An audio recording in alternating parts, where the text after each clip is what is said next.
Bonjour, comment allez-vous aujourd'hui? Comment vous sentez-vous dans votre corps? Qu'est-ce qui vous raconte? Aujourd'hui, je vais vous parler de tomber les masques avec vos enfants. Ce sont les premières personnes, les premiers êtres que vous pouvez croiser dans votre vie d'adulte qui seront OK à accueillir vos ombres, vos lumières, vos tristesses, vos colères, vos joies. Bien sûr, ils ne sont ni des thérapeutes, ils ne sont ni des poubelles. Ça veut dire qu'eux, ils sont là pour qu'on les accompagne, mais c'est pour ça qu'ils ont envie de vous voir dans vos vulnérabilités et dans vos forces.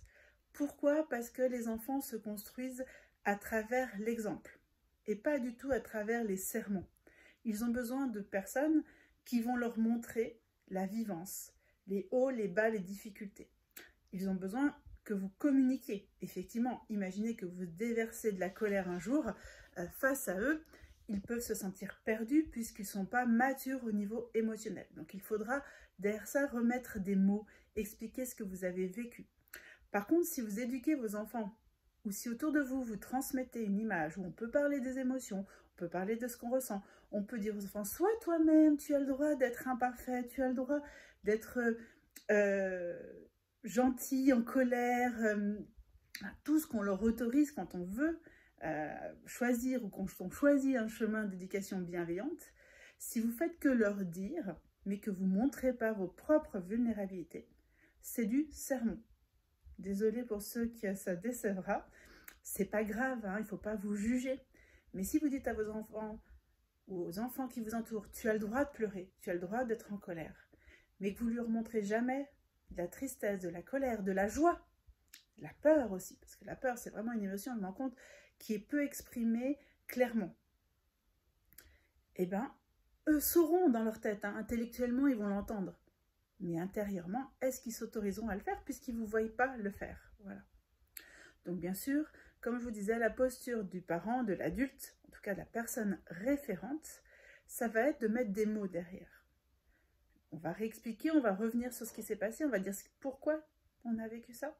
On va demander pardon si notre colère, par exemple, elle s'est déversée sur l'enfant. Ce qui peut arriver. Personne, mais personne, même un parent bienveillant, n'a jamais crié sur son enfant. C'est pas possible. Pourquoi aussi? Parce que l'enfant est un des miroirs les plus puissants au monde. Il est, surtout quand c'est le nôtre, je peux vous le dire, mais ceux des autres aussi, hein, vous inquiétez pas. Mais le nôtre, il est le miroir de nos blessures. Il est le miroir de l'enfant qu'on a été. Il est le miroir de ce qu'on n'aime pas, parce que bien sûr, il va venir être lui-même l'enfant. Il ne cherche pas à s'adapter, il ne cherche pas à avoir une bonne image. Il cherche juste à ressentir l'amour.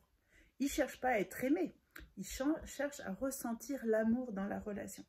Comme chaque être humain, comme vous, là, vous cherchez à ressentir l'amour. Vous ne cherchez pas à être aimé, mais à le ressentir dans votre corps. Et pour ça, vous êtes prêts à tout, surtout lorsqu'on a eu des relations d'amour défaillantes, non bénéfiques. Voilà, défaillant, c'est toujours un peu jugeant quand même. Non bénéfique, on va le dire comme ça.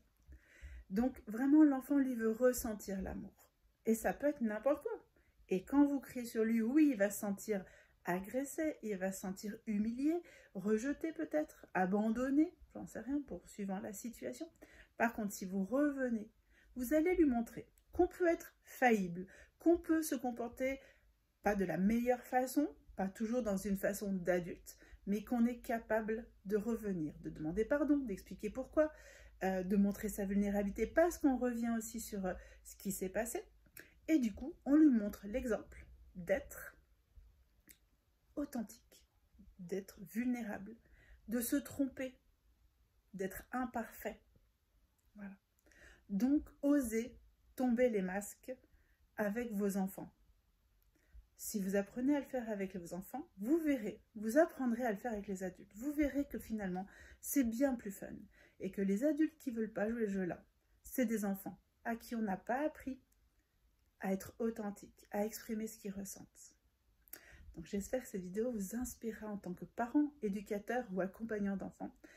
J'espère que votre enfant intérieur a entendu ce message aussi pour lui-même. Il a le droit de vivre ça. Je vous souhaite un beau mercredi.